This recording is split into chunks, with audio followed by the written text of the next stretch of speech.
Hai teman-teman, kenalin aku Sania Argianti, mahasiswi Universitas Trunojoyo Madura, program studi ilmu komunikasi dengan NIM akhir 113. Kali ini kita akan membahas tentang bias gender.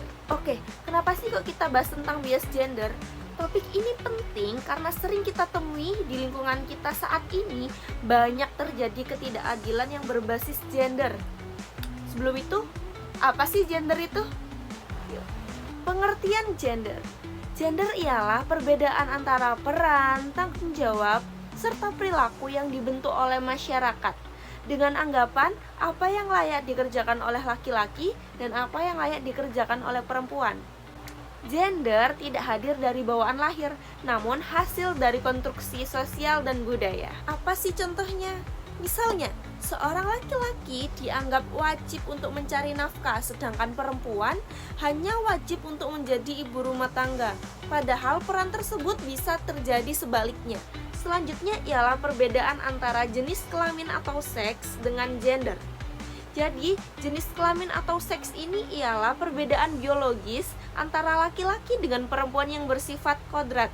Namun, gender adalah peran sosial dan budaya yang dibentuk oleh masyarakat dan dilekatkan pada laki-laki dan perempuan. Salah satu contohnya ialah dulu perempuan dilarang untuk bersekolah, namun sekarang perempuan dibebaskan untuk bersekolah hingga ke perguruan tinggi. Selanjutnya ialah pengertian bias gender. Bias gender ialah perlakuan tidak adil yang dialami oleh seseorang karena perbedaan gendernya. Bias gender dapat menyebabkan orang menjadi dirugikan, tersingkirkan, atau dipinggirkan. Terdapat beberapa bentuk-bentuk dari bias gender. Yang pertama ialah subordinasi. Subordinasi ialah penempatan salah satu gender di posisi paling rendah.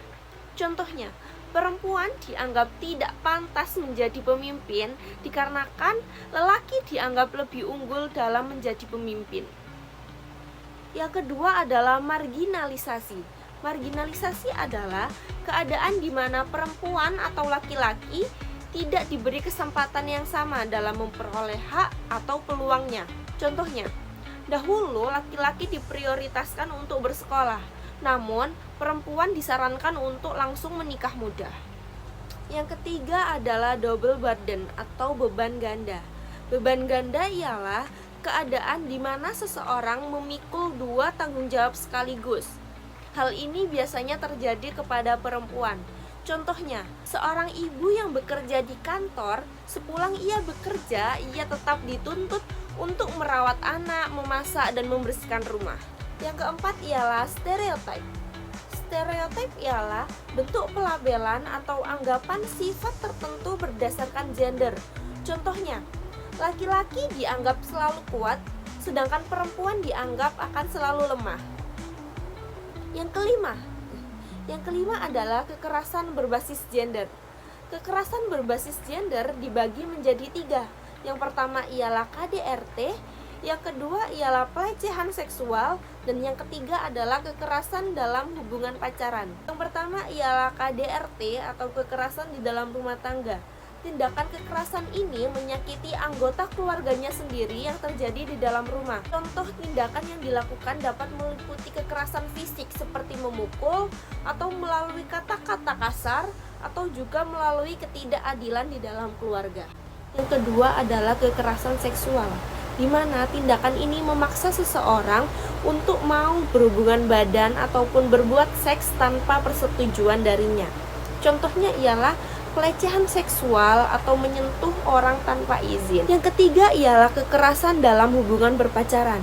Kekerasan dalam hubungan berpacaran adalah tindakan menyakiti pasangan, baik melalui kata-kata kasar, melarang cara berpakaian, atau membatasi pertemanan. Oke, dari penjelasan tadi kita bisa melihat bahwa gender berbeda dengan jenis kelamin. Bias gender hadir dalam berbagai bentuk, mulai dari subordinasi, marginalisasi, double burden, stereotip, hingga kekerasan. Dengan memahami ini, kita diharapkan bisa lebih adil, menghargai satu sama lain, dan berkontribusi dalam menciptakan kehidupan yang setara. bagi laki-laki maupun perempuan. Saya Nursania Ardianti, mahasiswi Ilmu Komunikasi Universitas Trunojoyo Madura. Terima kasih sudah menonton, semoga bermanfaat. See you.